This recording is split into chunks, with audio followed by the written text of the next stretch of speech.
వచ్చి డల్ల కూర్చున్నావు? ఏమైంది చెప్పరా?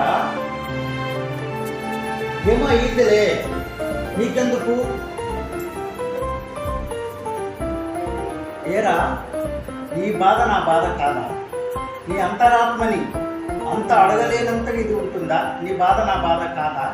చెప్పరా ఏమైంది? నా బాధ ఏమైతే నీకెందుకులే? నువ్వు ఆగి ఉన్నావుగా, హ్యాపీగా ఉండు పో.